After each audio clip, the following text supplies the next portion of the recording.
various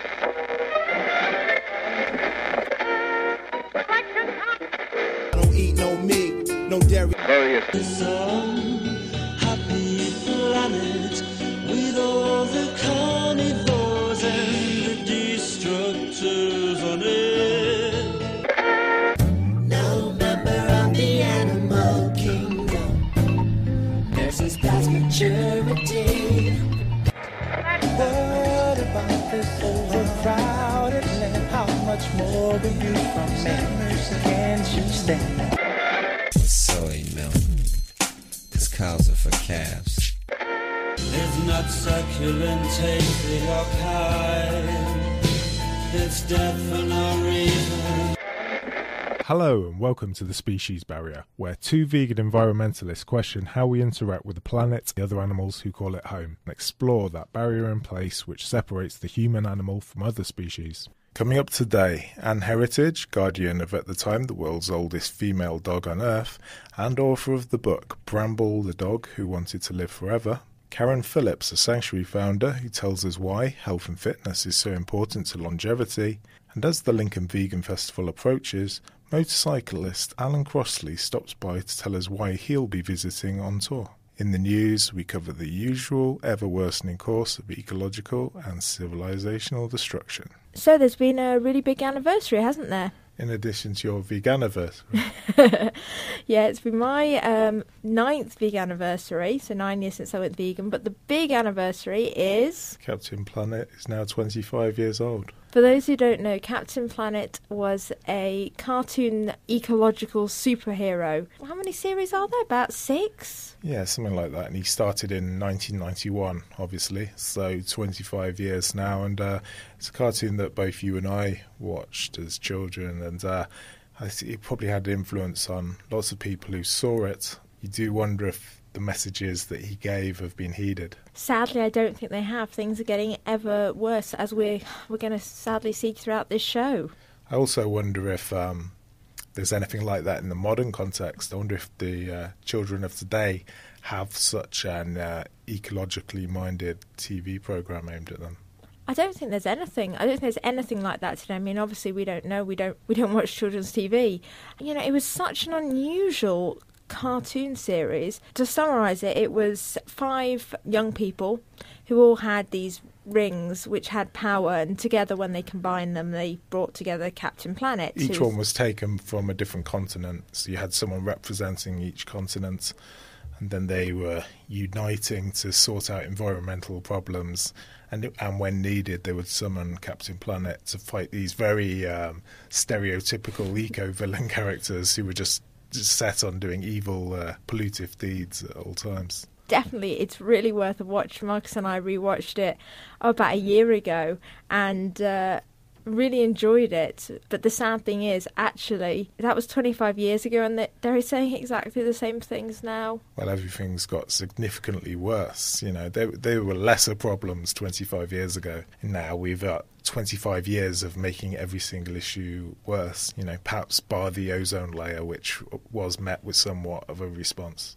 Talking about people who seem to be superheroes, there's a UFC Ultimate Fighter who does mixed martial arts, and there was a massive fight recently.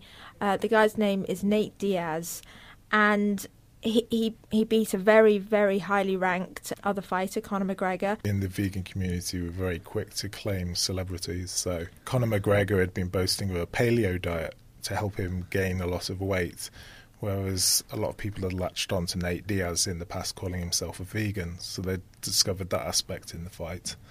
A little bit of digging and it becomes clear that Nate Diaz isn't really a vegan, which is an ethical position in which you avoid animal products, as he sometimes includes fishes and so on. So what we could say is he largely has a plant-based diet. As vegans, the community at least, has this obsession with grasping onto celebrities who ever mention the word vegan and taking them on as our own. And this can really cause some problems. Firstly, like Nate Diaz, who obviously doesn't really understand the term vegan because he still consumes fishes and I believe dairy. When we put these guys up on a pedestal, it all adds to the misunderstanding of what veganism is.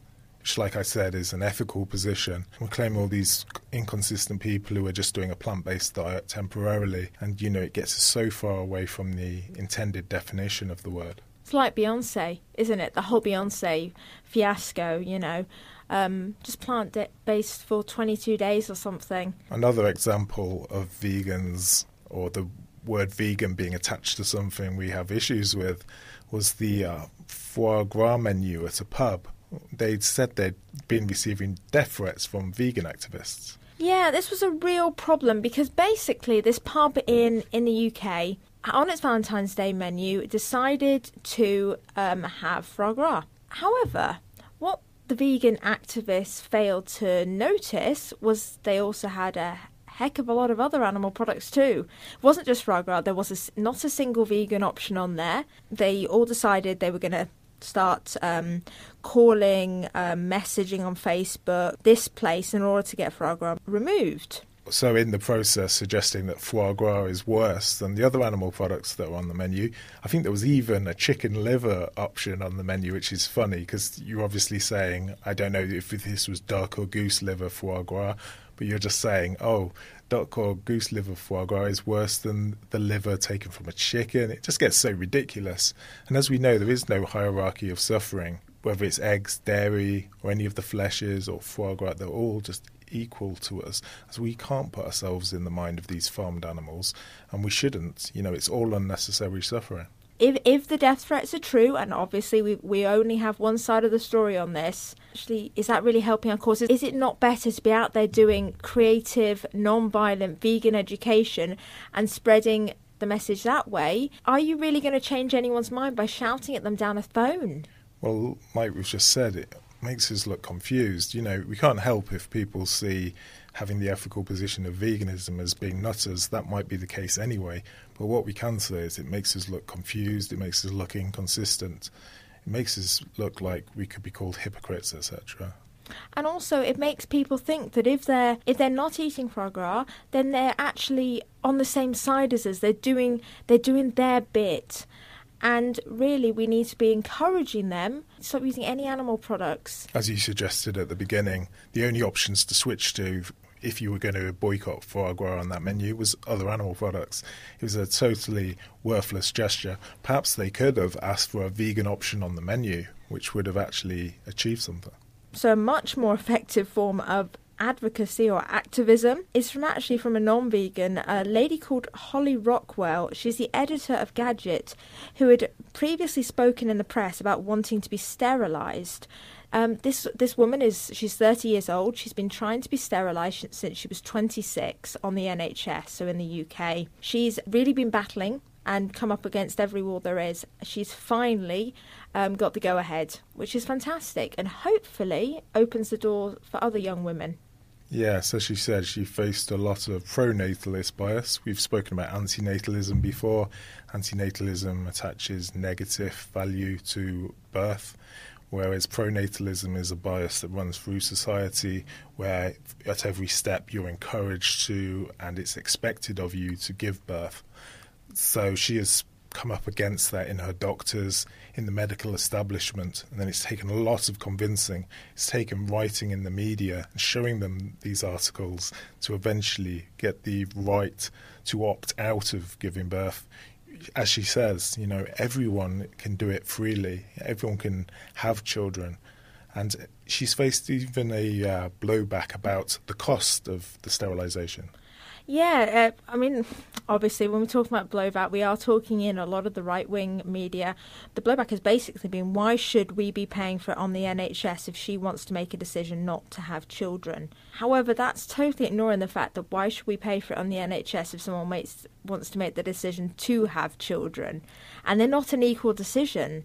One decision, we're talking about having a huge environmental, ecological impact on Earth, everyone, everything on the Earth. The other one, you're talking about opting out of those impacts. Yeah, it's hugely expensive, whether it's the prenatal care, the midwifery, the postnatal care. The whole process carries huge expense, not to mention then all the NHS bills they'll have. So it's a very weak argument to bring up in the first place. You can't help but feel the arguments coming from a place of fear A lot of people find women, especially young women, who decide to opt out of adding new humans very scary indeed. I'm not really sure why. Maybe it's because we're a bit like vegans, we're opting out of the mainstream.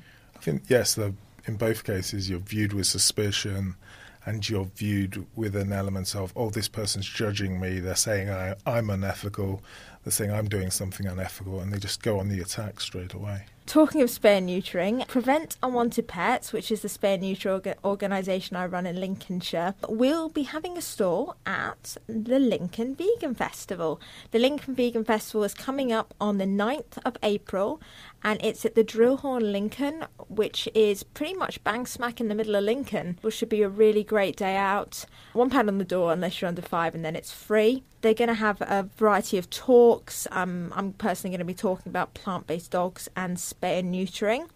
There'll be a variety of stalls, there'll be circus workshops, this, that and the other. It just sounds a really good day out, and it's definitely not just for vegans. So if you're curious about veganism, if you want to learn more, or if you are a vegan, come along. Someone who we'd invited to the East Midlands Vegan Festival of 2013 in what was Anne Heritage, she'll be coming up later. So coming along to the Vegan Festival is Allan Crossley. Allan now joins us to talk about his travels across the UK.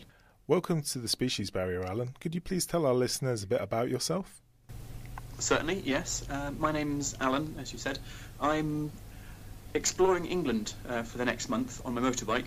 I'm a vegan and I work as a tour guide, and I intend to travel. So I thought, because I work seasonally, it would be quite a good idea to work in between the seasons on a little project, and I wanted to explore England and combine that with the opportunity to meet people around the rest of Britain. I live in the southwest, in Bath, and it just made sense to explore and meet other people from up north, for example, or in the far east around Canterbury, where I'd never actually usually encounter people from. So when exactly did you start the road trip, and could you tell us more about how you're planning it? Yes. So far I have travelled down to Teignmouth. I've got a friend who lives in Teignmouth in Devon, and I thought it would be a really nice chance to go and visit her. So I went down and stayed a couple of nights with her. Then I came back to Bath where I lived, and today, Saturday, I've just come back from Worcester where there's a vegan fair. So technically I don't start until tomorrow, but the actual vegan activities started a couple of days ago when I went down to Teignmouth. So where do you plan to go in the UK?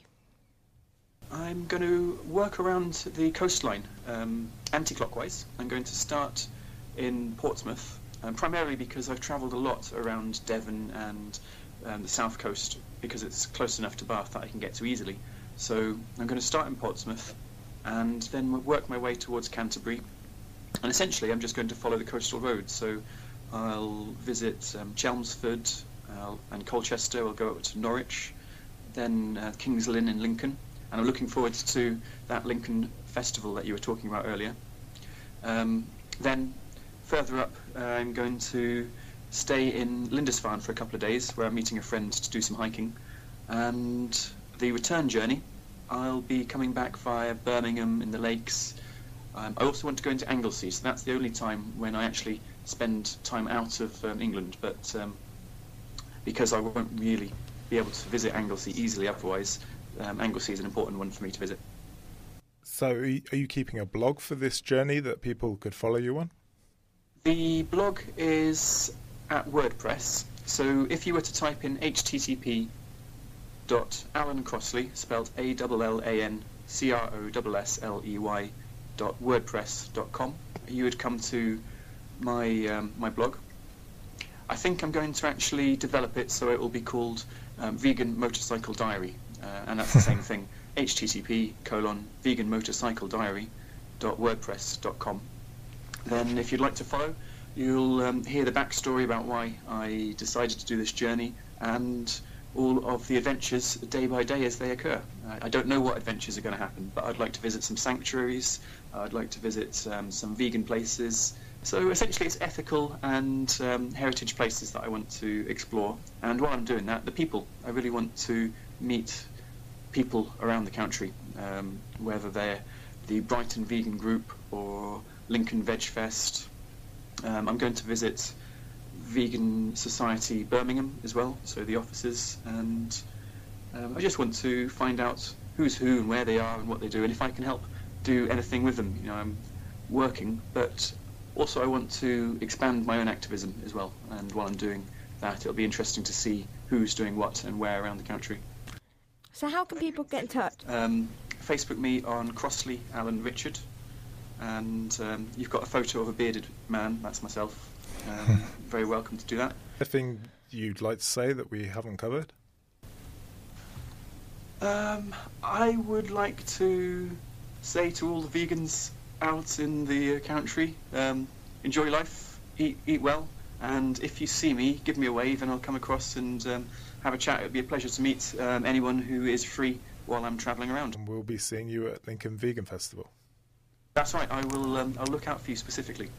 All these interviews from now on will be on YouTube. We're now on YouTube under the Species Barrier. We put up some of our past interviews, including Paul Ehrlich, Simon Amstell, putting up this full show on YouTube. The YouTube ones will normally come out a few days after the podcast. So yes, you'll be at the Vegan Festival doing Pups Lincoln and promoting spay and neuter. Somewhere there wasn't much of a spay and neuter message was Crufts, of course, which comes along every year. And there was the usual drama over the breeding standards, etc. Obviously, as someone who runs a spay and neuter organisation, I'm not exactly going to be in favour of Crufts. I don't care how good the breeding standards are. That non-human animals are not ours to breed in the first place. Also, the fact is, we kill roughly, the official figures are about 10,000 dogs a year in the UK, and the unofficial numbers are probably about double that. But yet, Crufts is still on our TV, encouraging people to go out and buy specific breeds, and certain breeds are better than others, and that, there must be breed standard pedigree papers. The whole thing is ridiculous and it absolutely shouldn't be on TV. But neither should any animal exploitation. And combining the idea of breeding with the confusing single-issue campaign of foie gras earlier, there's been a lot of excitement over SeaWorld saying they're going to stop breeding orcas in America after the Blackfish film was a global success. They're not saying that orcas are going to be re-released into the wild. They're not saying that SeaWorld is going to shut down. They're not saying that the other animals who live in SeaWorld are going to be released. They're literally saying that the individuals who are there now will no longer be bred, so there will be no more bred into captivity. However, these animals live a long time, so you're talking a long time of suffering, misery, captivity, imprisonment. Great, you're not going to breed any more beings into suffering and slavery. There's still slaves there. Yes, meanwhile the park is full of seals, dolphins, etc., all kept in these, what we might call aqua prisons. And they're going to continue to breed them. And they will be continuing to breed them. Also with these long targets, the management may change. They may change their mind over this. It's never a set result. There's never this success that they speak of. It's a bit like climate change targets, really. Set them for 2100. Yeah, well, how many governments are going to change between now and then? If society is even in place by 2100, yes. Yeah, likely. And talking of climate change, the regularity and the message of climate change stories has just become so frantic and so manic. Every day a new report is coming in that's worse than the last one. You just can't keep up. By the time this show goes out, we will be completely out of date. There will be story after story after story. We've got a few stories, but we could have easily filled a 10-hour show with all the brand new stories coming out on climate change, on just how the Earth is changing. Yes, we're well into the Anthropocene epoch, as we've established on previous episodes. We're driving the 6th Great Extinction Event, and just climate change is obviously a huge contributor to all of these factors. The Great Barrier Reef has been said that the bleaching is pretty clearly a result of climate change. and the warming of the oceans and the acidifying of the oceans. I think James Hansen of NASA, he's been very visible of late, just saying, look, we're going to miss this 2-degree target that we've always said we would stay under. As a result, runaway climate change is going to be very likely. They're saying we've just vastly underestimated the potential for the sea level rise over the next 80 years. You know, with sea level rise, we're talking about cities gone because of the rising sea levels. The cited estimates were around 3 feet by 2100. This was from thermal expansion. Obviously, water expands when it gets warm, and the melting of smaller glaciers. A little bit of contributions from Greenland and Antarctica. However, a new study published in the journal Nature suggested actually we should double the forecast when including melting from the Antarctic, which we're talking about 6 levels of sea rise by 2100, even more alarming 50 feet by 2500. There was also a report out stating that there's due to be more plastic in the sea than fishes. That's not surprising considering the fishing industry is emptying the sea of fish, and of course more and more humans are producing more and more plastic. But we had a good example of that ourselves with these whales that have washed up in Lincolnshire. Yeah, for those who didn't hear, in Lincolnshire there were 13 dead sperm whales came ashore, and they've recently done the post-mortems and they were full of plastic. There was just no food for them, and this is including things like a 30-metre long fisherman's net and a 70-centimetre piece of plastic from a car. You just think how utterly sad. These animals were trying desperately to eat, and they think that plastic is food, and all it is taking up room in their stomachs and inevitably killing them. Yes, and that's true of lots of other species as well. We're often warned that sea turtles, etc., will eat plastic bags thinking they're jellyfish, that they'll get caught up in. Often it goes back to the fishing industry. It's the discarded net that they cut off, the tangled net that they leave out there, this synthetic stuff that isn't going to break down and will continue to tangle and kill marine animals. Not helping the situation at all, Poland has approved the large-scale logging in Europe's last primeval forest. This woodland is home to approximately 20,000 animal species and the tallest trees remaining in Europe. The official reason they've given is because they want to combat the spruce bark beetle.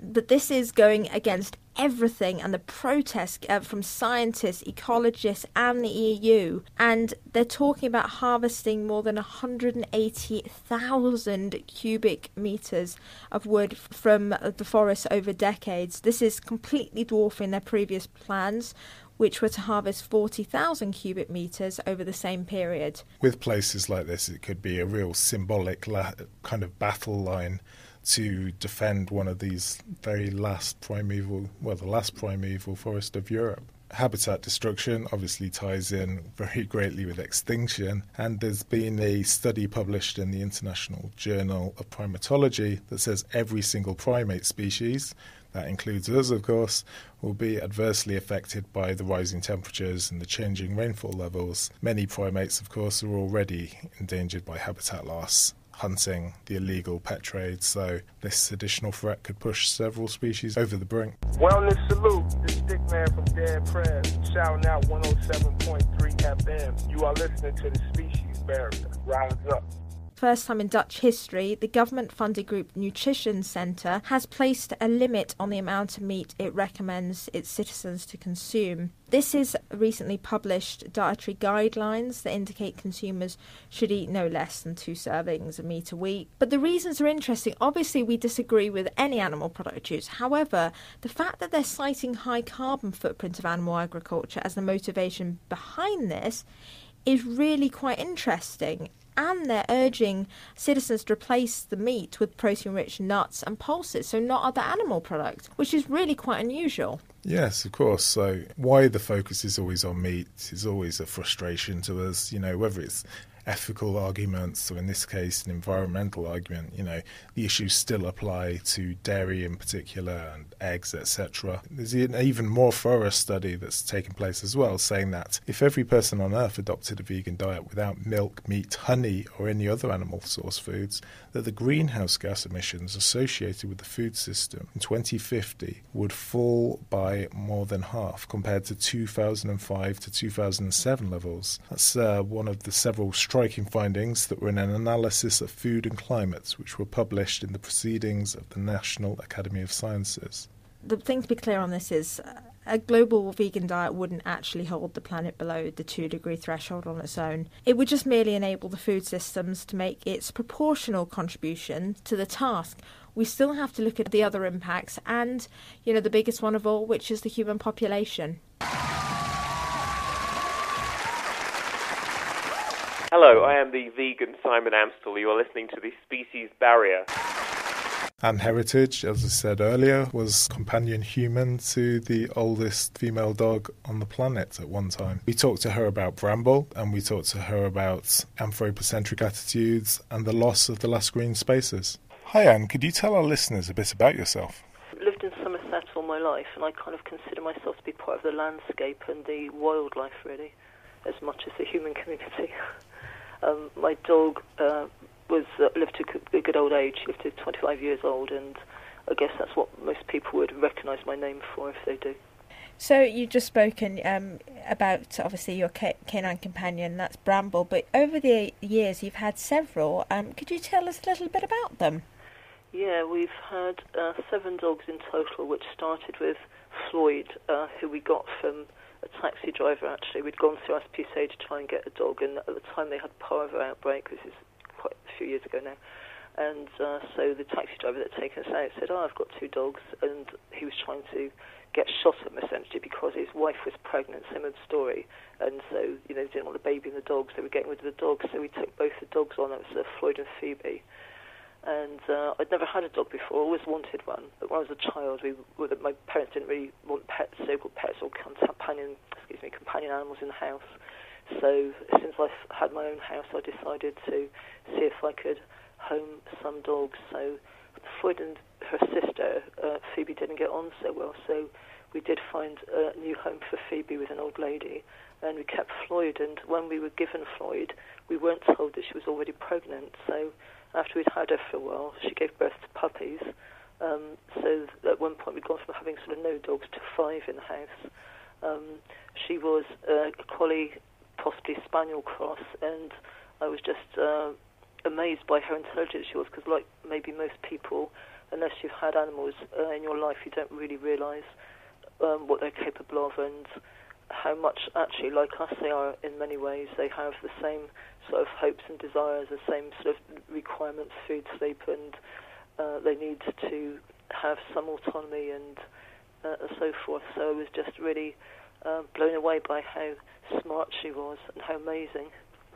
And she was such an easy dog to care for that I made the mistake of thinking, wow, dogs are easy to care for, I'll get another one. So then we got Bramble, and Bramble had come from a farm and just been taken to a shelter in Wales because the family couldn't handle her for some reason, so they said. So I don't really know what happened to her, because obviously they're cared for, that has some effect on the behaviour. So when we got her, she was very stroppy indeed and very stubborn. So when we put her with Floyd, there was some kind of tension between them on and off, but on the whole they got on okay. But I'd always listened to all the TV stuff, and you're supposed to train dogs and stuff, and I'd given Floyd what I thought of as a bit of training, but actually was like when I came to kind of be more politically aware, I just thought this is really awful. Kind of when you think of training a dog, you're essentially imposing your norms and your requirements on another species for obviously your own benefit. And I just decided that training was just a really kind of sort of imperialist, kind of human imperialist thing to do, or to try and inflict on an animal. So I decided I'd knock the training on the head and see what I could learn from Bramble. So I kind of think if you have companion animals, it's good to learn from them and let them educate you as well as you educate them. So having Bramble and Floyd were very different experiences, really. And after a while, we were joined by Sam and and Sally. They were all rescues. Sam had been dumped on the street, so he'd been a bit of a street dog, but it hadn't really made him kind of very wise or, in a sense, of worldly. He was a very nervous character and didn't like being in a house. And at the time, we were living in an awful terrace in Bridgewater where there was a lot of kind of aggro and drunks and stuff around. And Sam was quite nervous. So individually, they all had very different temperaments. And we had Sal from some people. We looked at their house one day, and they had a beautiful dog there. And we said, "What are you going to do with the dog?" "Oh, we're trying to rehome her." So we didn't really like their house, but we came away with the dog, and we kind of went on from there. So I often find if you go looking for dogs, you might find somebody who needs you, but actually, if you don't, dogs will often come to you one way or the other. And I think a lot of people find this. If people know you enjoy caring for animals, they'll often let you know if someone needs homing, or there's somebody they're trying to find space for. So that's essentially, the rest of them have come to us one way or another. But I think in their ways, they'd all had some kind of abuse in their background. The last dog we had, Lucky, had come from a family where the people were splitting up, and the lady had some sort of alcohol problem, so the dog hadn't been walked for most of the 12 years of his life. And so when we took him on, he was like a giant coiled spring, and every time he opened the door, he'd jump about 5 foot in the air trying to get out. So we spent a lot of our time with Lucky, who was already named Lucky, with Roy, trying to just facilitate massive amounts of exercise. So essentially, the years he spent with us, he spent an awful lot of time outdoors, and I think that, really that's what he needed all his life. And I felt really sad for him, actually, because just imagine being essentially imprisoned all your life in an environment which doesn't facilitate your requirements. And eventually, when you get quite old, someone comes along, gives you a hand and says, okay, you're able to go out there. But how sad that he spent, 12 years essentially in 1 or 2 rooms of a house. And the other dogs we'd had kind of similar stories, Sam being a street dog. Dreadlock we found in a quarantine kennel, and his previous carer had dumped him there and just left. And he was quite aggressive with everybody. And we were warned when we wanted to take him, just to be very careful with him and so forth. But it turned out to be utter rubbish. And as soon as he was in an environment where he was treated properly and respected, he was just fine with us. And really, I think it was the people that he was with. He was just picking up on their aggression and their anxiety. So I hope the dogs we've had, we've essentially tried to bend ourselves to what they individually required, because they're all very different personalities, they all have different needs and different backgrounds. And I think often when people take on rescue dogs, they don't, always know what's happened to them. And also, even with the best will in the world, it's very hard to imagine what an experience of going from an abusive background, because when you think about it, a lot of dogs are taken from their mother or siblings when they're, say, 6 weeks old. They're given to an alien species, i.e. us, and then they've got to fit in with all this kind of human culture and the way we do things, the way we communicate, which is not the way they communicate. And obviously, with dogs, it's body language, it's smell, it's kind of, I kind of think of it sort of like telepathy, but not really telepathy in a sort of sense people would normally mean it, but the kind of way they'll read you, they'll read your body chemistry and get your profile of your health and your mood. Obviously you give off different hormones if you're feeling angry or you're feeling happy, whatever. So dogs will read all this. They've got that underlying understanding of who you are and where you're coming from at that point in time, without having to say anything. So when people say, oh, well, animals are inferior to humans because they don't talk, well, if they say because they don't communicate, actually they communicate. They don't have speech like humans, but they communicate in many different ways that are way more sophisticated than we have. And I think a lot of the time we looked after dogs, we've spent trying to learn as much as we can about what it's like to be them in a kind of like almost like a human, well, it's a human supremacist world in a sense, isn't it? Because we think we control everything. and that's really just has a bearing on the way they're able to be. So the book you authored features her name in the title. Could you tell us a bit more about Bramble's story? Yeah, Bramble had essentially been dumped in a rescue in Wales, and we had gone to, as I said, house hunting, couldn't find one. We thought we'll look for a dog while we're there, because we'd heard that a lot of Welsh rescues had a lot of dogs there that needed homing. So we went to meet the lady to find her, and at the time I was looking for a bitch because we already had Floyd and we hadn't had her spayed because she wasn't going to go anywhere without us, and we were not going to let her mate. So we looked for another bitch, and Bramble was the only bitch that the rescue had. The whole rest of them were dogs. So we took her on, and actually I think it was a day or two later we saw in the press that there'd been a big flood near the rescue, and a lot of the dogs had drowned. And there was one particular dog when we looked in there that was very communicative and had put his paw out to pat my sleeve when I went past. And it was just heartbreaking to think that those dogs had probably all died. And Bramble was the single one that got out. It was quite crowded, and Bramble had been put in with other dogs, and the food was going to put them in, and there was a big scramble for who was going to eat. So when she came to us, I think she thought, she had kind of scarcity mentality. She had to fight for everything. She would have to fight for food and this kind of thing. And it wasn't like that, but I think it took her a while to wind down.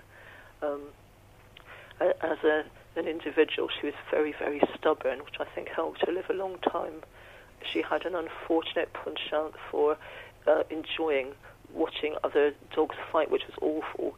And she was, I don't want to use the word aggressive, but she was very, I can't think of a non-pejorative way of putting it, but she was very confident, and she didn't mind a bit of conflict, unfortunately. So we had to keep an eye on her and just be careful, really, where we took her and who we took her near. But then that's not a problem, because you can do that. You can walk, places where you can see people coming from a long way off if there are other dogs and stuff. So she was really very, very confident and very boisterous, with that huge will to live. And I think because she'd had a difficult time before she came to the rescue, and possibly while she was in there, I think she thought that everyone was going to be on the case all the time, and she just had to be very, very assertive. So that's what she was like. She was a very assertive dog, but charming as well. And we loved her, and she got used to us, and we got used to her. So we kind of worked around her personality if it was going to be a problem to her in a sort of human society. So I've always enjoyed taking on dogs that other people find challenging, because really I think actually it's just the people that are challenging to the dogs. And like I said before, once you provide an environment where they can relax, that's just what they do. There isn't any conflict. So I didn't go vegan, so I was in my teens, because I'd lived at home before that, and then late 70s, it wasn't kind of as well known, or there wasn't so much education about it as there is now. So when I started living on my own, I wanted to go vegan, and I thought, I'm going to eat vegan food, and I don't want to feed animals on animal products.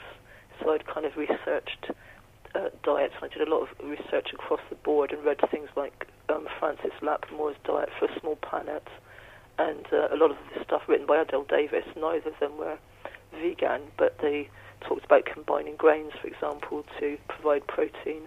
And Adele Davis was really into the biochemistry of food. So I thought, okay, I'm going to have to invent a diet for the dogs, and I kind of looked at all the individual foods I thought might be okay for them, and researched the chemical profiles and what vitamins and minerals were in things and what worked well together, and gave it a shot. So I ended up putting together a meal which essentially they ate for the rest of their lives, which was rice, lentils. At the time it was textured vegetable protein, and I used to grow my own veg, so they had a lot of organic veg with sort of herbs like turmeric and mint, and some B12, flax seeds. And essentially that was their food for the rest of their life. They would, sometimes they would eat a bit of fruit and stuff, but on the whole they thrived on that. And with teeth now, you get vets selling a lot of tooth products for dogs, but actually the vet that used to tend Bramble said she had the best teeth he'd ever seen, and essentially that's because she didn't eat any crap. She just had good food, and we never needed to brush her teeth because they didn't get all messed up. essentially, I think her management was about a well-researched diet.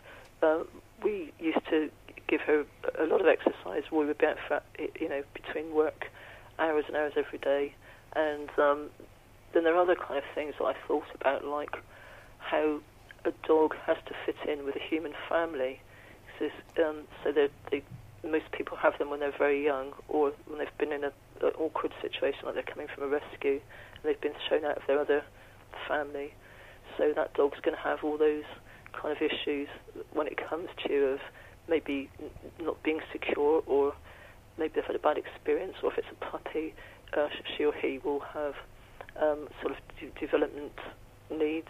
Because if you're taking on a puppy, for example, you're essentially taking on a baby. That seems obvious to me, but some people think, take on a puppy and it'll fit in with the kids, or she or he will fit in with the kids, and you don't really need to pay any attention to them any more than you would an adult dog. But I think people need to think much more about who the creature is that they're taking in.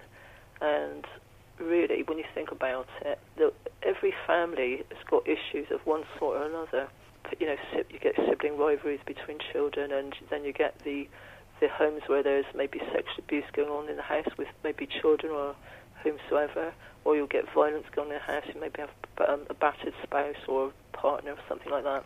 And all these types of issues, a dog obviously can't go out and say to somebody, help, I need to be taken out of this situation, there's violence, there are awful things going on, or even if someone is, they're being neglected, they're not giving enough correct food, or the water's not left out for them, or left in hot cars, and they can't say, help, can you rescue me? They can't walk away because the door's locked. And all these kind of what I think of as political issues impact on their well-being. And one of my sort of bugbears, really, I think a lot about is the so-called Dangerous Dogs Act, which is obviously really the Dangerous People Act. Mm-hmm. But I kind of think people need to think about all those things where you've got a dog that people have deemed is dangerous. What has happened to that dog? Obviously, puppies, like babies, are roughly blank canvases when they're born, apart from their genetic input. And if you've got a dog that's become what people call dangerous, what you've got essentially is a victim there. The dog is the victim of human stupidity and cruelty, and yet as a society we execute them. So, when a dog is put into a new situation, there are all these things, that she or he has to fit in with kind of human patterns of behaviour, and the dog may not have any understanding of this. It may have come from a rescue, not it, she or he may have come from a rescue, or may not have had much human input before if she's come from a breeder, say. And there's just so much to learn and so many things that can go awry, and yet there's no way, the dog has no way of communicating with us that we understand, because humans tend to think if someone doesn't speak, then they're not communicating, and people miss all the subtle ways that animals communicate. So really, it's kind of, I think it's fraught with tension, and even with the best will in the world, when you've got people that really care and do their best for the animal, there's still so much we're going to miss out on because we just don't communicate in those ways. Like dogs, obviously, I think to dogs, because their sense of smell is much more acute than ours, their perception of where they are is kind of like an olfactory world, where really most of their perception is from smell, or like with cats, they've got very acute hearing, I understand. So we will be kind of inhabiting different realities in a sense, and I think it's quite difficult to reconcile those things so that the animals in your care have any kind of security or any real sense of themselves as the creatures they are, because obviously we've domesticated them and this isn't necessarily who they are.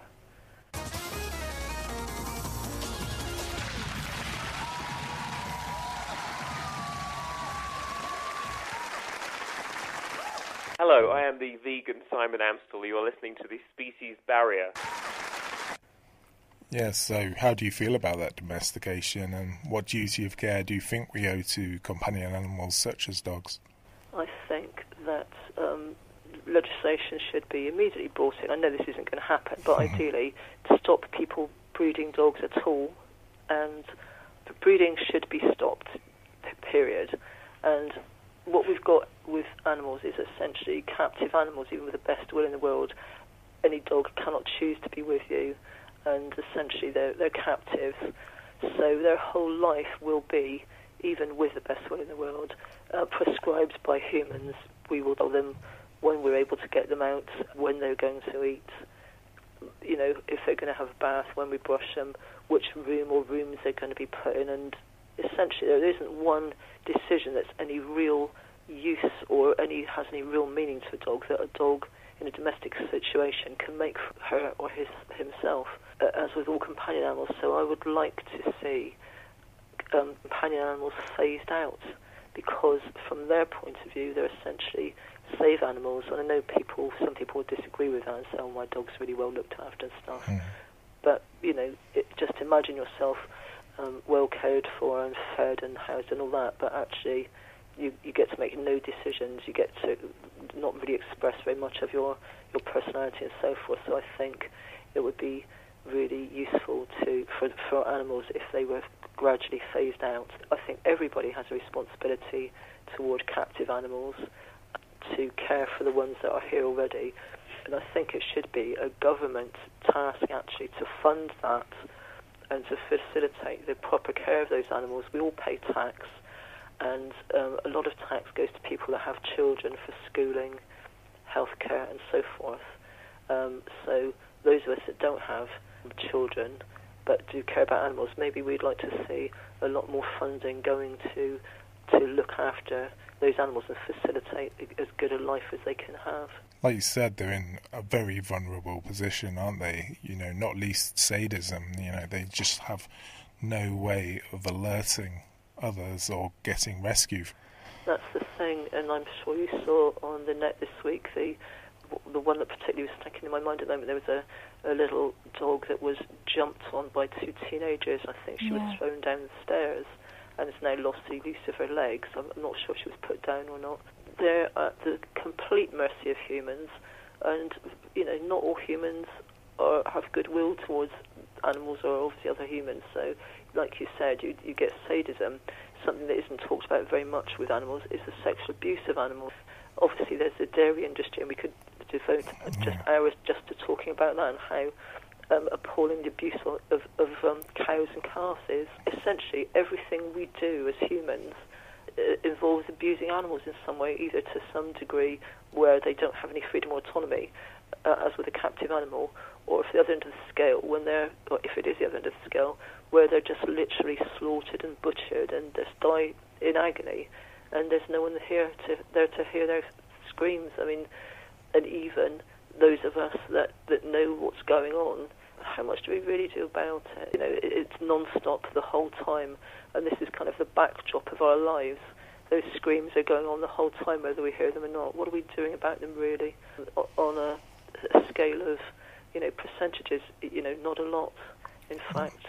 Like you say, many billions, and it's all suffering taking place with these sentient animals just in the name of human pleasure. That's like the common factor, isn't it? Always that it's just for our relatively trivial and unnecessary pleasures that we're causing this suffering. The only reason that we can give really for having domesticated animals is for our pleasure. You know, it's not for their pleasure. They try and make it seem as if it would be some awful thing if they weren't allowed to reproduce and they went extinct. But really, they are slaves. That's all they are, no matter how nice the slavery is. Yeah, absolutely. And then you get farmers at the minute. And in Somerset, we've got the horrific and disingenuous badger cull, and the farmers are saying, oh, well, you know, our cows are being put down because they've got TB. So, well, hang on, you were going to put them down anyway. You were going to use them, take their babies from them, let them lactate when they're pregnant, use their milk, and then actually, I don't know if it's 3 years old or 7 years old, actually then you were going to have them murdered when they were no more use to you. So they were going to die anyway. So when people say, oh, well, TB is causing all these problems, well, no, you're going to kill them anyway. It isn't badgers that give cows TB, but of course blame all the animals, and it's just endemic in everything we do. And there's a lot of link up. I think people sometimes miss. The UK population constantly rising. I mean, up to the city of Manchester, there's these demands for more and more homes, and where exactly do people expect them to go? And there doesn't seem to be much opposition to this development, but you spend a lot of time trying to oppose it. But even the Green Party wanted to build the most houses. It wanted to build 500,000 new houses, and that's with 0.9 kilos of CO2 is released for every kilo of concrete. It's just ludicrous growth for the sake of growth. Unfortunately, even people like Jeremy Corbyn, who I have a lot of time for, want to build a lot of houses. And the thing is, actually, all political parties rely on everybody breeding as much as possible because they want you to breed voters, they want you to buy into the system which they want to control. So it's not in any of their interests to look at population. So you've got that. You have a lot of different pressures on land, and I think there are two ways of dealing with that. Well, there are many ways, but two that I can think of. And I think one thing people need to think about, do we all need a fixed home in the sense that we think of it?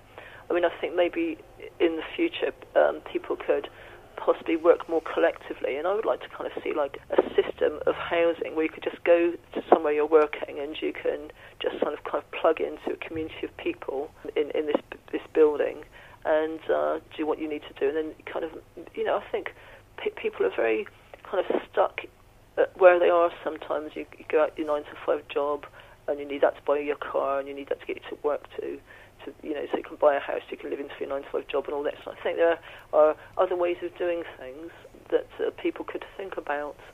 And the other thing I think with development is I would like to see people in different counties getting together to share information about individual developers.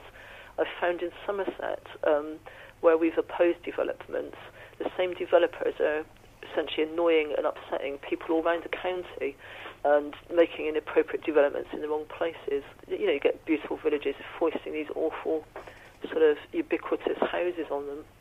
And I think if those people collectively get together, we're much more powerful and we can share information. And originally the planning inspectorate had said that these fields next to me should never be built on because essentially they act as a sump to soak up water from the Quantock Hills. So if you build on them, that water's got to go somewhere and it will kind of rise up and cause flooding elsewhere. As we saw the floods in Somerset a couple of years ago. You need to provide that floodplain in Somerset, especially if you put concrete everywhere, the water will sit and rise. Yeah. Absolutely, and the council are well aware of this, and in my opinion, disingenuously, they've kind of granted planning permission. They must know it's illegal, and this has been done, in my opinion, with their full awareness of this. So this company are building all these houses right next to this floodplain, and it's going to cause flooding, and it's illegal. And when these people's houses get flooded, the new houses that are going to go up, then their insurance is going to be invalid because they've been built, in my opinion, illegally. Any house insurance they take out will be kind of a product of a fraud, an unwitting fraud on their part. And also the land certificates will be illegal. And I think you have a lot of problems, probably across the country, with corruption in local authorities. People just can't do very much about it because when the Conservatives got in, they cut down the planning laws from 700 pages to about 50 or 60 pages. Basically, the presumption is in favour of development wherever you go now. So, they can build on greenfield. They are building on green belts as well. Mm-hmm. And it's very hard to stop that. So I think people need to really collate their efforts. And I'd like to see people targeting developers. Where is this company building? What land are they building on? Has their building been legal? Have they followed all the correct procedures? You can say, look, you've built in all these communities, you've wrecked a water meadow here, you've done this or that there, whatever, and just actually, get the information out there. In the 70s and 80s, people wanted to boycott South Africa, and I think those sort of tactics really worked. We used to take supermarkets trolleys, pile them up with South African food, take them to checkout, let it all go through the checkout, and then say, oh, sorry, I can't buy this because it's all from South Africa. And I think that sort of tactic can still work. You can find out if you've got a developer in your county that's part of another group that does other stuff. Boycott this stuff, write and tell them why you're boycotting it. And I think as well that people need to be more active. And I'm interested in looking at what people have done with things like Earth First. What is happening to the animals on that land? They are going to be killed. Their habitat will be destroyed. We stopped a build here about, I think it was 7 years ago. They were going to put a big school in some green field, and they were going to tear out sort of like 600-year-old hedges. And those hedges are an ecosystem kind of thronging with creatures, and they were going to just move all these hedges out. So we stopped them temporarily, but unfortunately it's all coming back now. But kind of each square metre of that green field will be full of slow worms, invertebrates, mammals, insects. There's all sorts of creatures there. There's no such thing as empty land. Even with brownfield, people say, oh, it's brownfield, it's okay to build it. There will be an ecosystem of creatures there. I think, humans tend to think of ourselves as, the top of the so-called food chain, all this stuff. And in fact, so everything humans do is in our interest, and mostly we don't even think about or are not even aware of the other complex webs of life around us. I think everyone's very self-interested at the moment because of the so-called housing crisis. We're adding a city of Manchester to the population every single year. I think everyone's just so glad, and they're asking of the politicians for more housing. We need more housing. But there's never any end to this infinite growth, is there? And we've got finite land, and you must be seeing a huge downward trend with the remaining green spaces. Yes, and also the debate is hijacked by a lot of other interests. There are things that are self-evident to a lot of people that it's just not, you cannot say, actually. So I'm not going to say them either. But people need to think about, what are these pressures on the land? What are the pressures on land for the different things? I mean, one thing which you can speak about is development as investment. These houses aren't all going to local people who want somewhere to live. Actually, they're going to people who've already got a very nice house, thank you very much, somewhere, in the countryside that hasn't been built on. And all these other fields are getting built on so they can make money.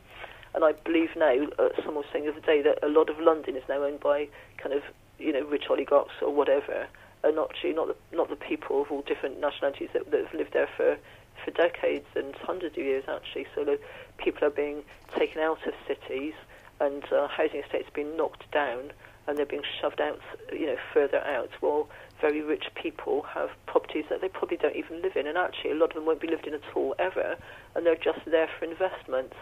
And if you're thinking, like, if Jeremy Corbyn gets in, wants to build lots of houses for voters, how could you do this? How is it possible to do it without taking up more space? And I guess, actually you have to build up. There's nothing else you can do.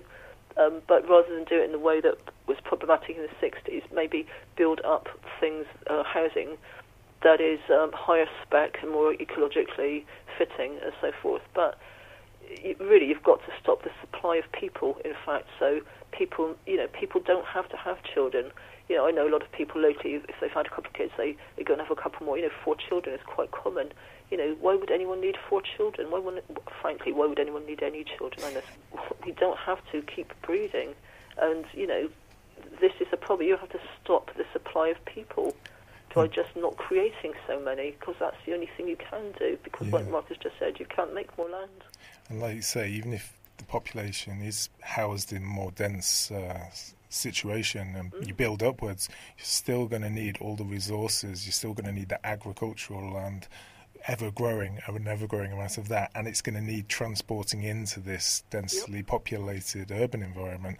There's no easy answers to these things. No, and the UK is far from food sufficient already.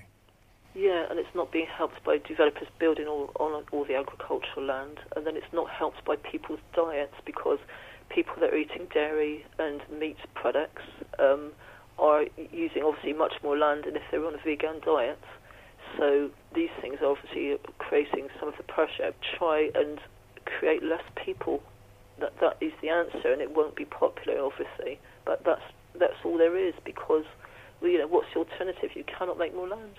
Whether it's habitat destruction or whether it's the domestication we've spoken about earlier, or even respecting other animals correctly, it all can be attributed to speciesism and our anthropocentric attitudes. And would you like to comment on this core ideology of our human civilization? Yeah, our narratives are all based around our needs and our perception of us as being the only intelligent creature on the planet, because after all, nobody else speaks, do they? And all this kind of stuff. So you have to have new narratives, and I think things can change, but unfortunately things change so slowly. I was talking to my friend about this today, and when we were younger, we were starting out kind of in our teens, becoming political. The things we cared about, some of them, like veganism. There weren't so many vegans back then, and there are much more. It's becoming more mainstream now. But these things happen over 30, 40, 50 years and longer. They're very long-term things. I don't think we've got that amount of time now. We need to start changing the narratives and change the way we think about things. And people need to, read more about how you're part of the ecosystem.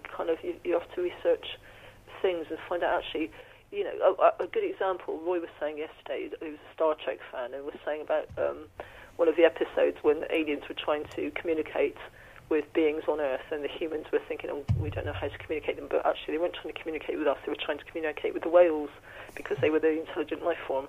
So I think we need to have a kind of reality check and look at all the other species out there and what they're capable of, and actually we are just another species, that's all we are, we're just here, and we need to start fitting in with the planet.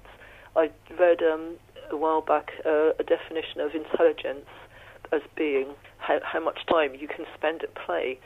But dolphins spend more time playing than we do because they're more efficient at existing, and humans spend a lot of time working and so forth, and not so much time playing because we're not as smart as dolphins. So I think we need to learn to fit in with our environment. We're constantly at odds with the environment, and we're trying to push against it. And I was in Devon today, so many trees. Somerset, not so many trees anymore.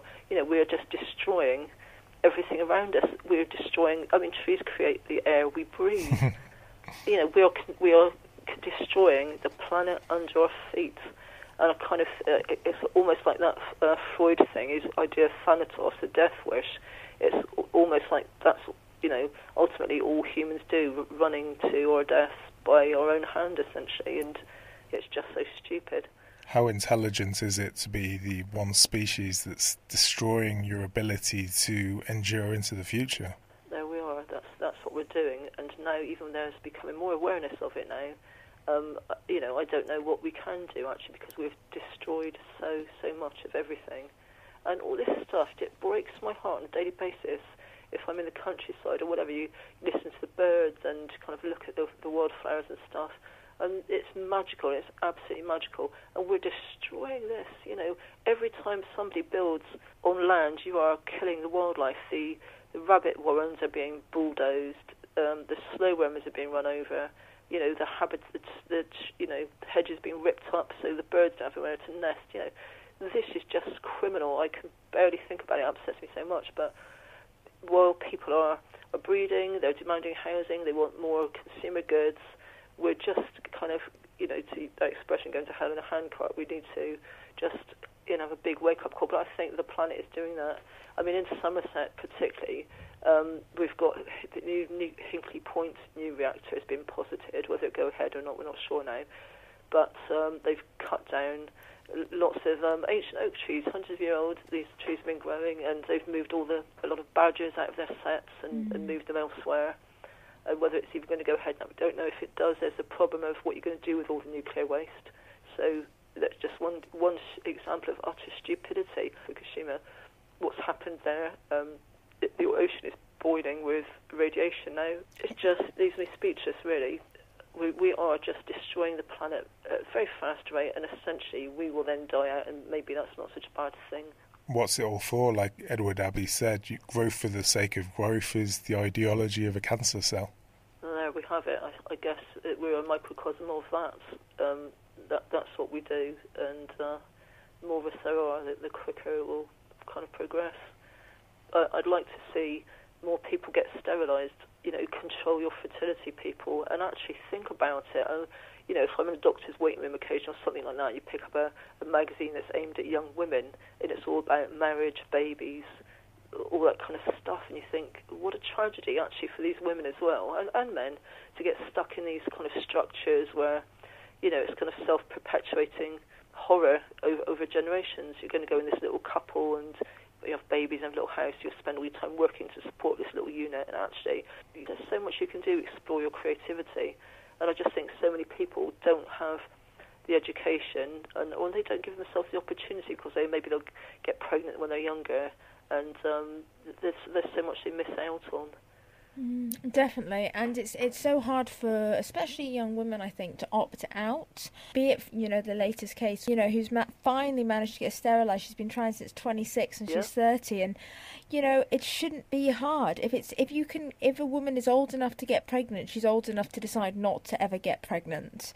It's not the doctor's body; it's hers. Yeah, and like she said, actually, who says to a young woman when she gets pregnant, have you really thought, if you want this child, do you know how much it's going to cost you? Do you know how much sleep you'll lose? Do you know, all these things that are going to impact on life? And no one says that when a girl or a young man gets someone pregnant. Yeah. So. And how much research have they done into future conditions and the life they're likely to be leading over the next few decades? Like you said, we're driving an ecological collapse. We're driving a sixth great extinction event. What kind of life are they going to have? Yeah, and on a kind of daily basis, that's quite self-evident now. My friend has got a niece. We were talking to her the other day, and she was talking about air pollution and what the air pollution warning for that day was. This was last year, because it's quite polluted in Somerset, and people were on the radio were warning people with asthma not to go out for a walk or whatever. And this is their reality now. And the next generation, if what will that be? There's going to be no water around for you, or if you're having a child now, actually, what is their future? Because if you think about it, you are inflicting an appalling future on somebody. The people may say, oh, that's just sort of gloom and doom, it's not going to happen. It's happening now, it's happening all around you. Different countries are having big water shortages, fires on a big scale and so forth. And these things are happening to people now, and they can only get worse. I think maybe we've gone past the tipping points. But then evolution works like that, doesn't it? Species come and go, and hopefully it'll be the human time to come and go. Shortly we've come now. Let's go. And if, like you say, we have gone past the tipping point, then it's all the more unethical to throw someone into that, isn't it? And add to the problems and sentence them to have to live through it. Well, in fact, I can't think of any occasion where having a child is not selfish, because it's your desire to breed. Nobody asked to be born, and a lot of people have awful lives, and they didn't ask to be born. And once you're born, you've just got to do the best you can. But why inflict all the possibility for horror on people? You're just inflicting. Essentially, nobody's got a perfect life. Everyone's going to get ill. Everyone's going to die. They're going to have heartbreak. They may get depressed. Whatever. You're inflicting that on an individual for your pleasure because you want someone to look after. Okay, adopt, foster somebody, look after your old mum, whatever. You don't need to have a child to fulfil those needs in yourself, and that's just what it's about. It's about servicing people's needs, which is why they, in my opinion, why they have children. So if somebody wanted to get hold of you or get your book, where should they find you on the internet?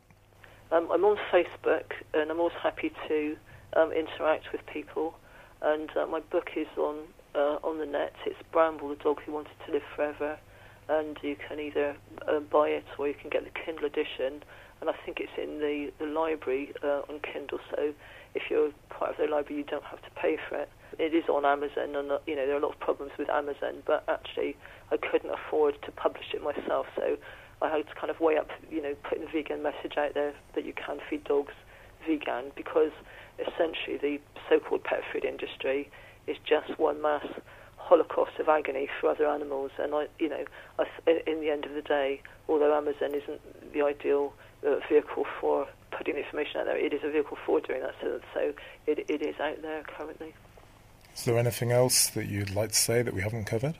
I would just like people especially to just please put more thought into what you do. I'm sure loads and loads of people do, of course they do, but think about, do you really need to have that child? Is there something else you can do? And just people that are having problems with development in their counties, get together, folks, put Facebook page up, research these companies, you have to make it harder for people, because now the Conservatives have changed the law. The presumption is all in favour of development. All we can do, as far as I can say, is actually put pressure on those companies, name and shame them, and just do your best to stop it all. I'm not massively hopeful.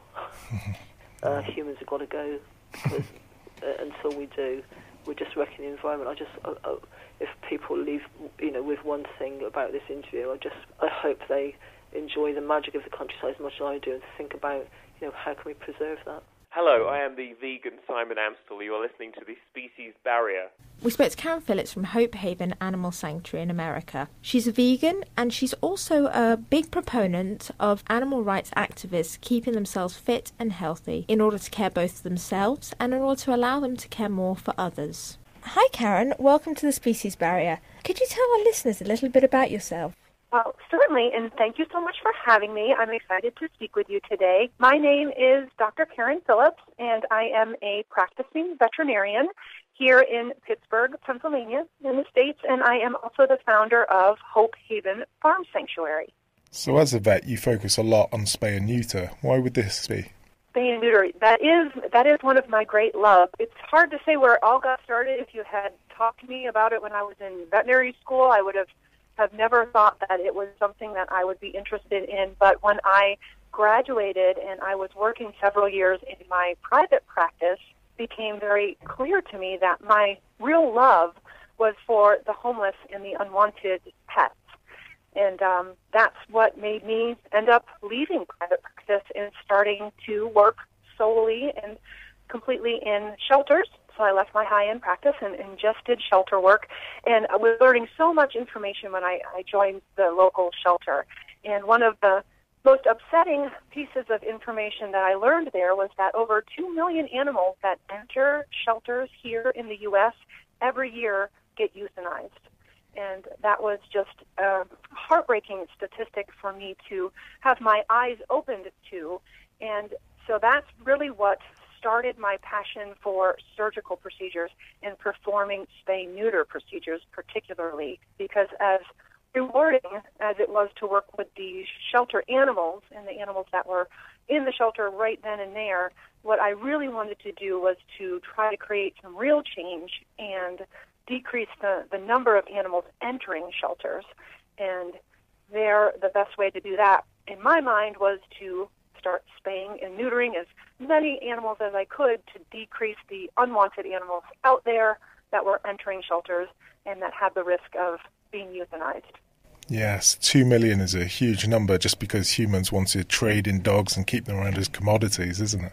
Right. Oh, it's heartbreaking, and we see it every day, and these animals they're always wonderful. They never deserve the things that they are getting, and they're always so forgiving, and it's an amazing experience. And so everything I can do to try to help them is wonderful, and I keep on trying. So for those who have companion animals in their home and are sort of on the fence about spaying or neutering them, what would be some of the sort of positives to doing it, apart from obviously preventing animal overpopulation?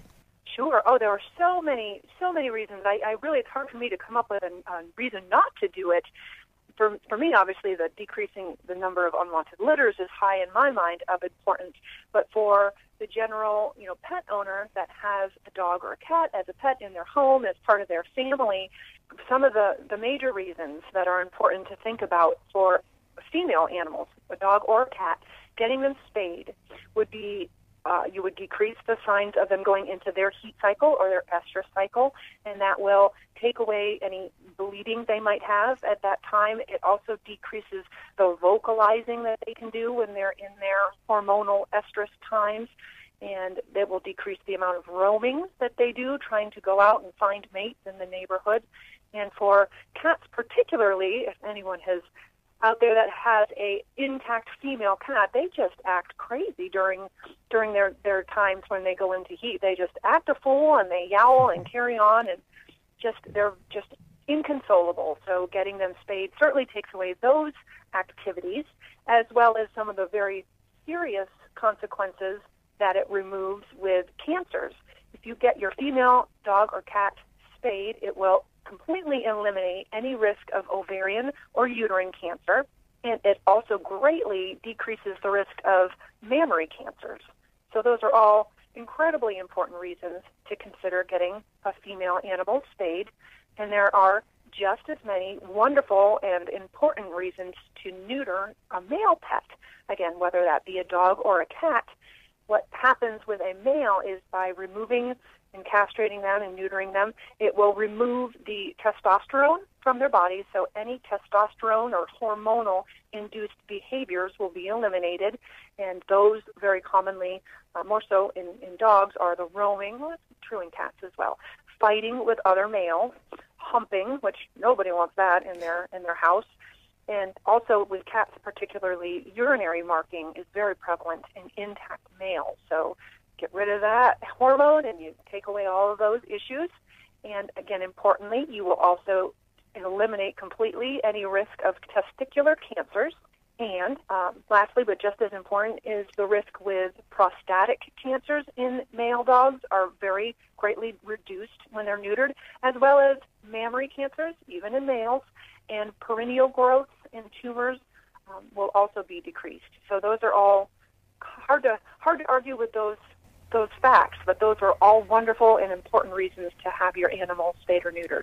I know for me, I run a spay and neuter organisation in the UK. The biggest reason I think I get given, usually, to be completely stereotypical, is by men, is for not neutering, is the whole, but I wouldn't like it done to me. What would you say the biggest reason you get given for not castrating companion animals? I do hear that a lot as well, and it always makes me giggle a little bit because, you know, the dogs and the cats don't feel the same way. They don't have the same pride factors that humans have, and it's not always good to put your own feelings on your pets. But I think that the facts and the great decrease in the cancers that you can prevent greatly outweigh any reasons to not have the procedure done.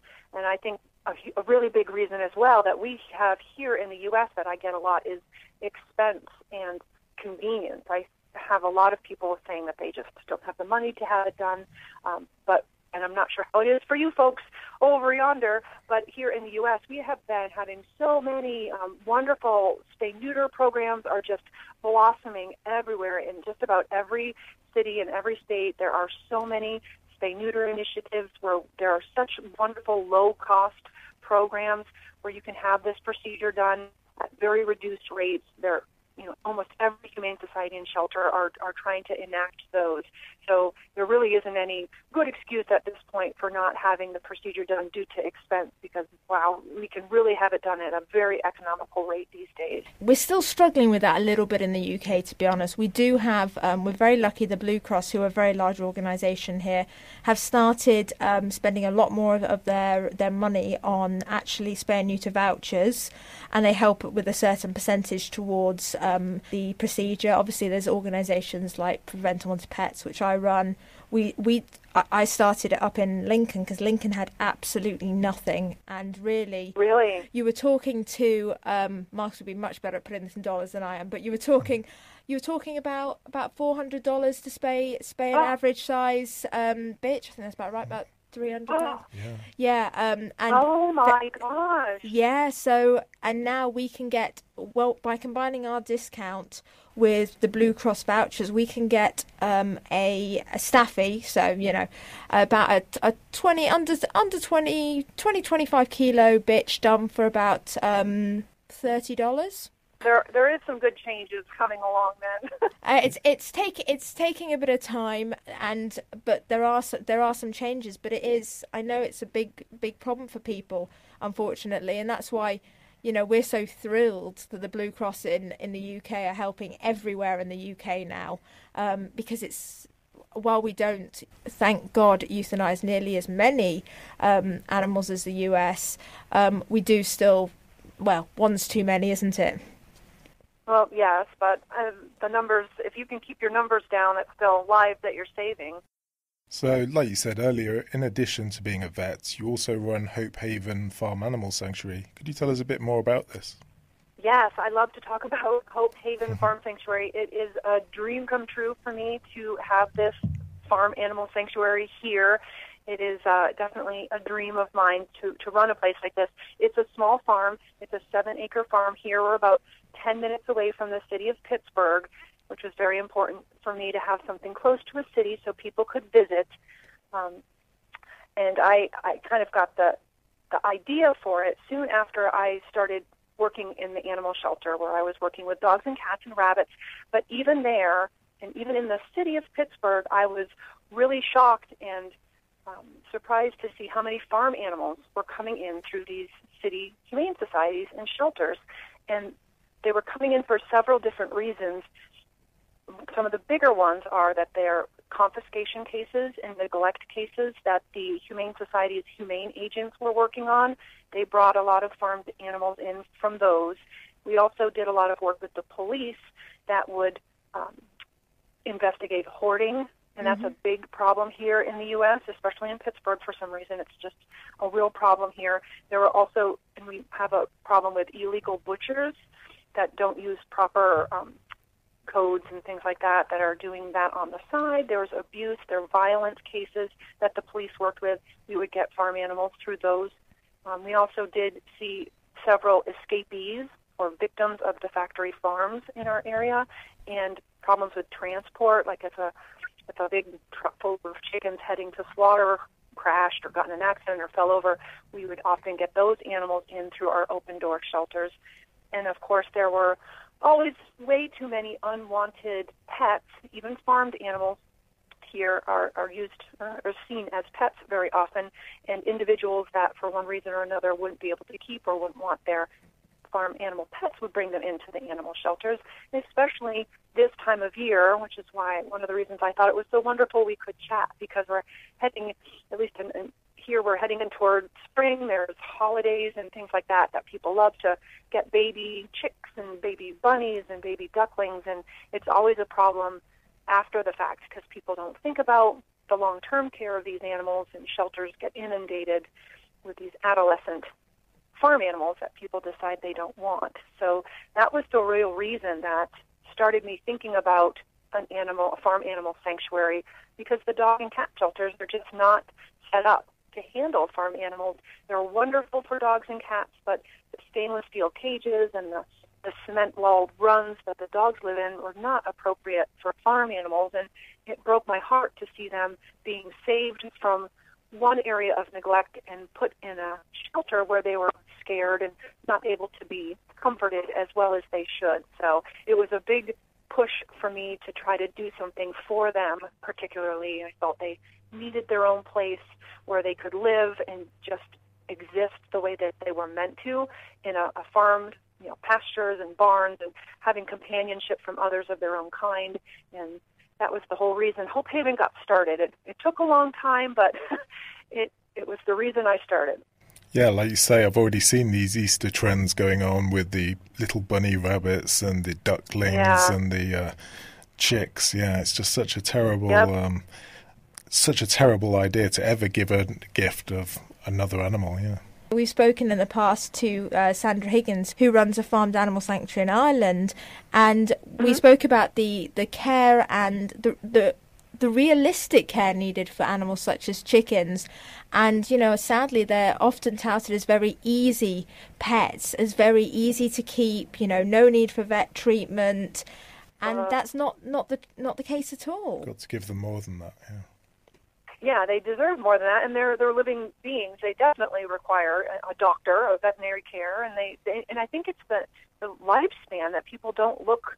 They just don't do their research, and they don't know. They don't even pay attention that a chicken's going to live for 10 years, and that's a big investment when you take in a chick. You have to be willing to give it 10 years of care, and we have a huge problem here in my area in the States with pot-bellied piglets.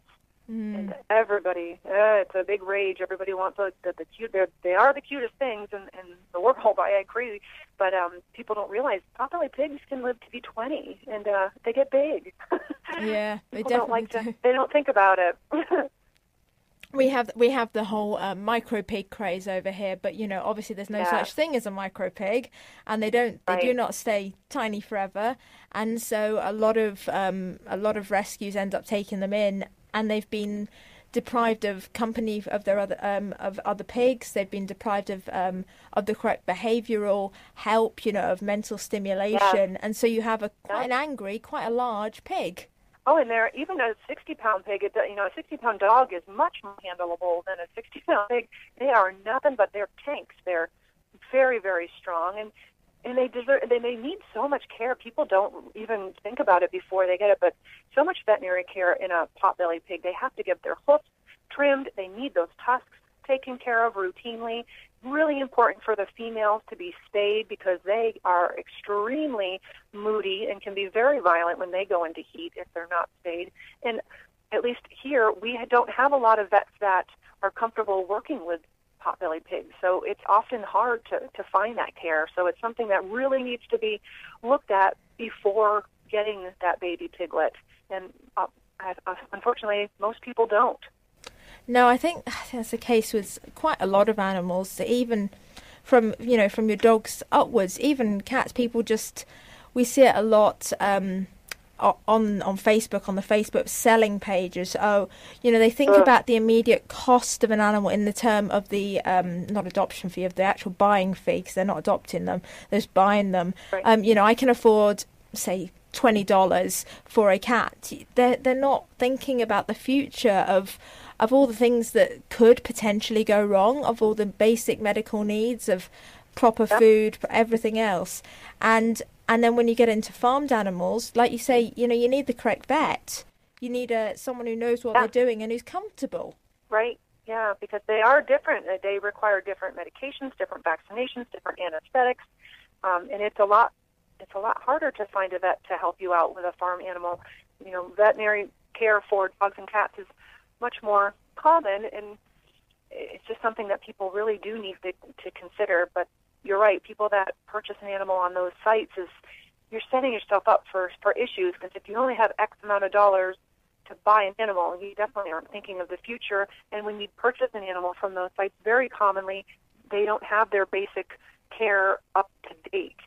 You get from a shelter or humane society, those animals will often be spayed and neutered, be vaccinated, dewormed, have flea prevention, and those are not the case with many of the animals you buy or purchase. And so though it might not be an expensive puppy that you get from Craigslist, you're going to need to invest in all of that, at least, basic puppy care. And it's there's just a lot to it that spontaneous purchases of animals is always a bad idea. So could you tell us a little bit about the residents then who do live with you now?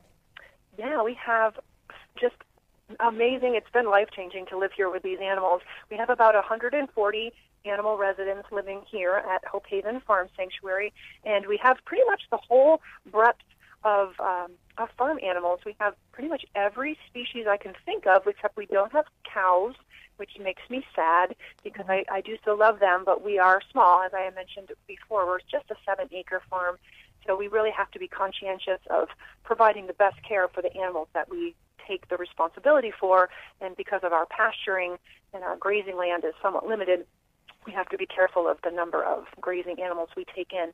But we do have several animals that were saved straight from a factory farm, so they're very close to my heart. We have factory farmed turkeys and factory farmed broiler hens. And we do have one of our farm hogs straight out of a factory farm, so they're all very special. I mean, all of the animals here are special, but those are close to my heart. We do have many animals from, like you mentioned, those places that will breed and sell on certain pages and Craigslist and those types of places. We have a lot of backyard bred animals. Most of our pot-bellied pigs have come from those situations, and we have quite a small herd of sheep that come from there. We also have quite a few peafowl that were bred in a backyard breeding situation, and we have some of our animals were quote-unquote strays that were running loose in the city. So most of our geese, strangely as that sounds, and many of our ducks are from running at large in the city. They were strays.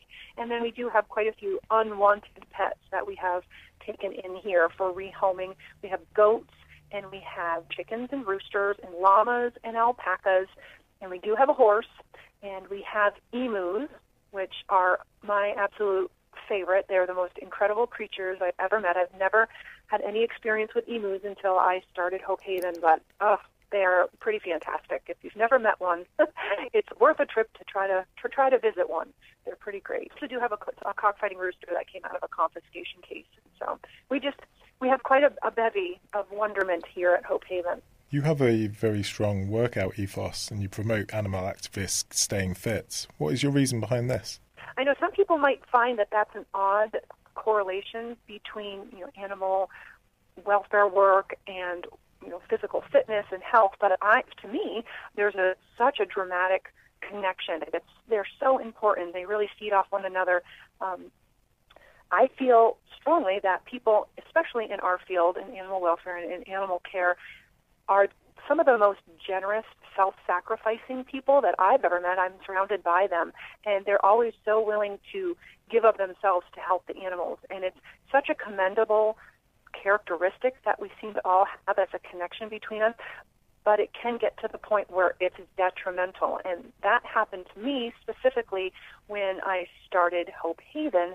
I've been a vegetarian for many years, probably about 15 years or so, but I really became interested in going vegan when I was learning about farmed animals coming into the shelter, and I was considering starting Hope Haven. So that was about 6 years ago when I had that little idea for the sanctuary, and I became very passionate about veganism and starting my sanctuary, and I was just going a mile a minute. I was researching, trying to find land for the sanctuary, researching the legal issues and completing all the IRS information to make it a 501c3 nonprofit. I was also rescuing animals, working full-time, working on the business plan for Hope Haven, and I really, kind of almost unbeknownst to me, became extremely run down, lost a lot of weight. I became just really frail and sickly. Didn't really even recognize it in myself. I was eating vegan, which I feel is the healthiest way to eat, but you do have to be conscientious, and I was not, and I was a junk food vegan, and I was eating a lot of fast food and just carbs and pastas and stuff, and just wasn't being conscientious.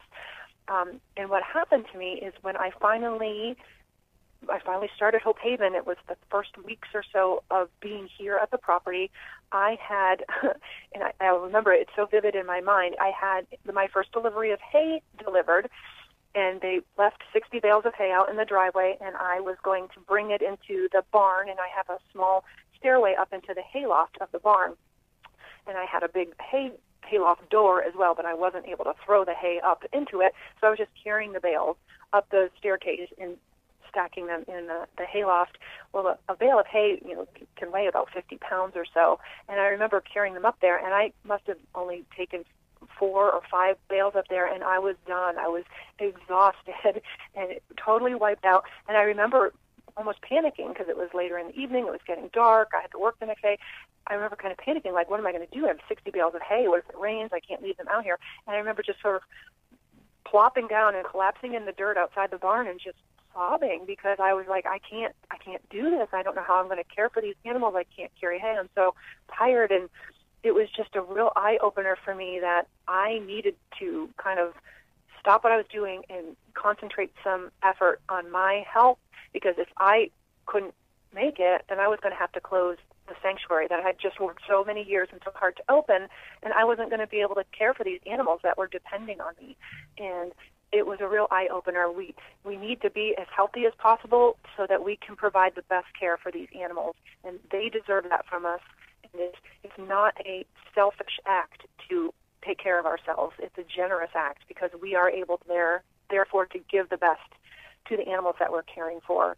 And that has kind of followed me for the last couple of years, and I do a lot of fitness coaching now and really try to impress upon my other fellow animal welfare givers how important it is to take care of yourself with diet and exercise and just mental health, that too. That there's just so many things involved that we need to focus on so that we can give the best to the animals that are under our care. Yeah, it's very easy, I think, to neglect yourself when you have got, the phone is ringing off the hook and you need to drive somewhere to pick up one animal and get another one to be new to get, do this, do that. And it can seem a very selfish thing. If I say I take an hour out of my day to work out and do some mindfulness or whatever, oh, but I could have rescued an animal in that time. But like you say, we might be able to do it that day, but if we don't do something for ourselves, we're never going to, that's not going to be sustainable, is it? Yeah, it's widely known as activist burnout, isn't it? That especially you might be burning the candle at both ends, not getting enough sleep, just generally ruining your chances of being able to continue with this activity in the future. Yeah, that's it. It's all about, it's not about the short term. I mean, these animals are, there's always going to be these animals that need our help. So we might be able to help the few that we're working with right now, but we really have to think of the longevity of our mission in helping, just farm animals and even companion animals. We just have to think of the long term and people, being healthy, we could be doing this into our, 60s, 70s, 80s if we work hard at it, but if we are broken and exhausted or mentally, burnt out, we're not going to be around for them, and it's just really important to focus on, and you'll feel so much better. You'll just enjoy yourself so much more. You'll get so much joy out of the wonderful work you're doing if you allow yourself to be at your healthiest. What's your personal workout schedule like? Well, mine is a tad bit odd. I don't know if it's everyone's cup of tea, but I'm a morning person, so I like to get up and get at it pretty early. And again, everyone has their own ebb and flow of their day, so it might not be everyone's interest to get up early to do their workouts. Some people might just be more energized in the evening, which is fine. It's more a matter of finding what works for you and setting up a routine. But I enjoy an early morning. Plus, here at the sanctuary, we have about 10 roosters, so it's not like I couldn't sleep in even if I wanted to. But I do get up really early. I get up at 3 a.m., and I can't just jump into a workout right at 3 a.m., right out of bed. So I'll have a cup of coffee. I do a lot of my computer work early in the morning. It's nice and quiet and peaceful. I can get some work done. And then I'll usually do some treadmill. I'll run on the treadmill for 3 miles or so. And then it's getting cleaned up, getting dressed, and I head out for farm chores. And I still work full-time and several part-time jobs as my veterinarian work. So I have to be to work by 6 a.m. So I can get, and I just feel so good for the day. If I can get a workout in, I can get the animals taken care of, do some computer work, and head to work. It's very satisfying for me to do that. And then usually I'll have time when I get home from work before the evening farm chores start that I can do a little bit of some weights.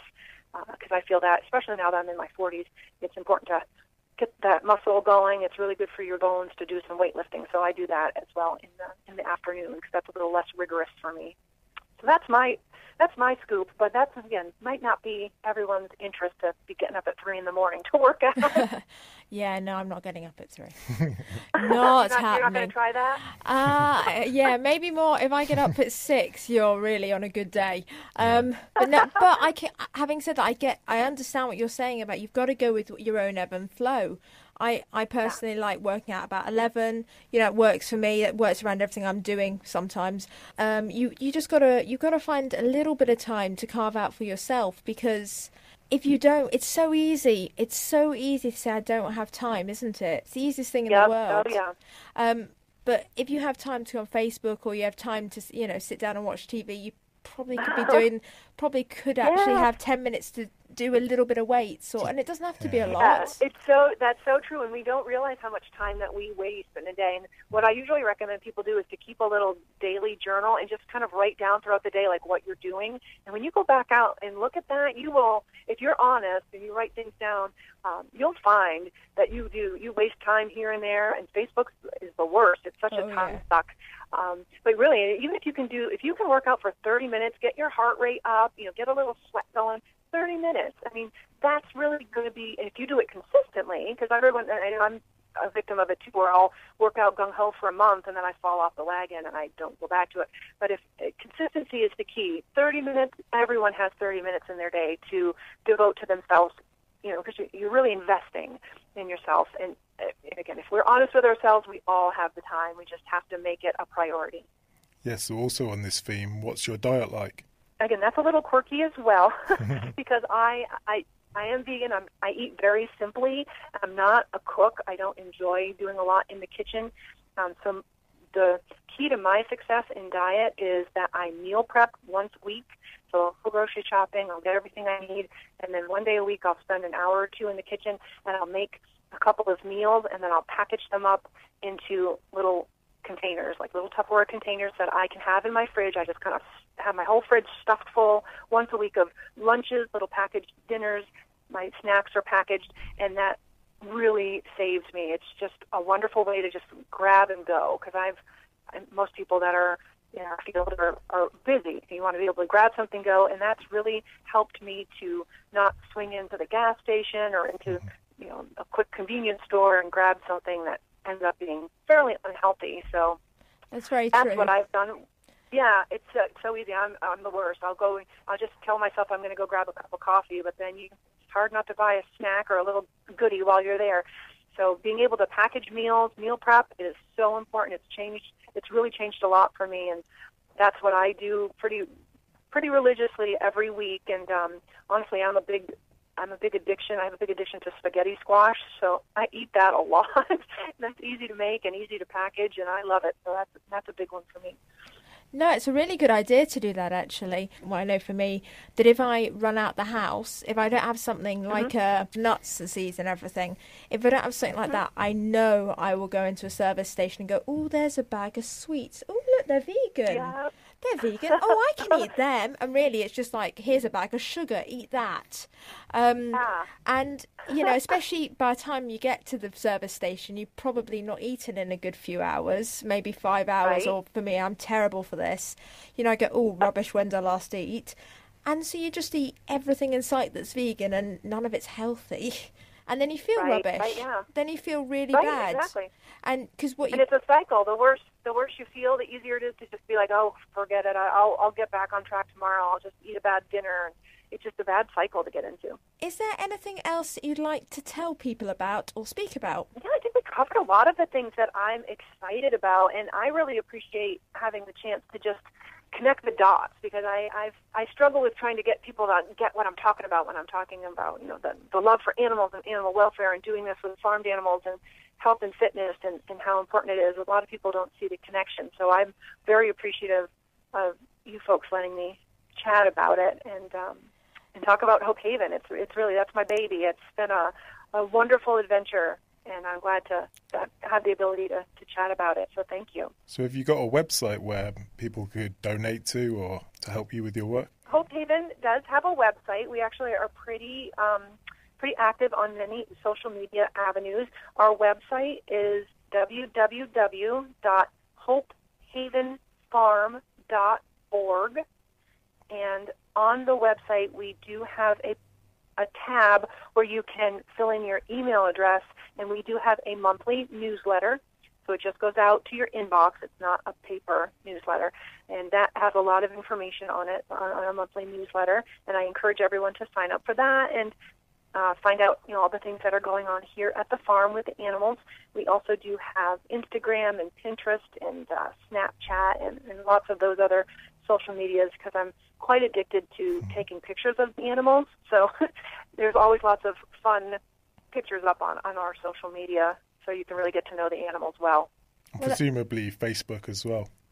Yes, yeah, we're very active on Facebook. It's a Hope Haven Farm Sanctuary is our Facebook page, and we are getting into the live posts that they're heading into with Facebook. That's kind of an exciting new activity that Facebook's opening up, live posts.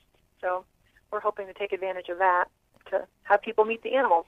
Oh, it's brilliant. If people can meet the animals, then they can connect the dots. Once people actually see them as individuals with their own personalities, then it really helps them, connect the dots and hopefully, without having to actually verbally say go vegan. Sometimes it's just the smallest thing can actually make someone think, oh wow, so and so the chicken really has a very strong personality. Maybe the chicken who I'm consuming also did. Yeah, no, that's 1,000% correct, and that's why I encourage you that we're open from May through October here at the farm, so we do welcome people to come out on tours, and we have volunteer work days here. But I think, the animals speak, it's like a picture. They speak more than any words could say in showing people that they're sentient creatures, that they have feelings, that they love life. I mean, animals they want to live. They love life. They have personalities. Some of them are very quirky. They have likes and dislikes. They have friends. They have family. And they really are no different than our beloved dogs and cats, that we treat them like family. A farm animal is really no different. And when people can come out and look in an animal, like these animals that I have here at the farm, when you can look in their eyes and kind of get to know them and have them follow you around on a tour and you can feed them and just interact, it's so powerful for them to make that connection with this. The farm hogs, especially here, are very influential because they're probably the sweetest animals. Our farm hogs are such love bugs. They're these huge, big, they look like just tanks. They come out of the woods and they just love people. They swap over for belly rubs, and they really make an impact on people, that these animals are such lovable, wonderful creatures. It's not as overwhelming to think about giving up eating animal products when you get to meet them like that. Absolutely. I really believe that's one of the strongest forms of advocacy, is actually the animals themselves. Myself wanting to adopt a pig was what started me on my path to veganism, because I suddenly made the connection between this animal who I wanted to have in our house and actually who was on my plate. And while, of course, we're not stupid, we know, I knew that bacon came from a pig, but the light bulb hadn't quite gone on yet to really know what that really meant. So I think it's a fantastic way, and I know, we know many people with farmed animal sanctuaries, they all say the same thing. They could go out leafleting, they could do 100 things, but having someone come around the sanctuary and meet the residents will do more than anything else. Or just getting their stories out there, posting about them, describing them, giving them a name instead of a farm number, etc. Yeah, a number. Right, and that's the way that the food industry and society and kind of in general has, we see animals, or we're shown animals in flocks, and we're shown them in herds, and I think the food industry is very conniving and careful to not show them as individuals, because when you do make that connection with an individual, that's when things change. That's when your mindset changes. So that's what's so powerful about farm sanctuaries. And we have a lot of work to do. There's a lot of change that we need to influence people, but I think it's just incredible what can happen even with one visit. So it's powerful stuff. It is. It sounds an amazing place. Thank you. Yeah, I find I'm a little biased, but I think it's quite the wonderful place. I love it. Hi, I'm Peter Vegan Power Ebden, former world snooker champion, and when I'm taking a break from making breaks, I tune into the Species Barrier radio show on Siren 107.3 FM. The fact of the day: people who live in more densely populated areas tend to report less satisfaction with life overall. Quote, the higher the population density of the immediate environment, the less happy. This is according to new research published in the British Journal of Psychology. We hope to be back in a month, and in the meantime you can find past episodes of ours on iTunes under The Species Barrier. You can find us on archive.org by typing in The Species Barrier. You can find us on Facebook, obviously, again, The Species Barrier. We're now on YouTube, where we have full interviews, and also we'll be putting up full shows. Should you want to get in touch with us, we're on Twitter @SpeciesBarrier. You can also email us, thespeciesbarrier@gmail.com.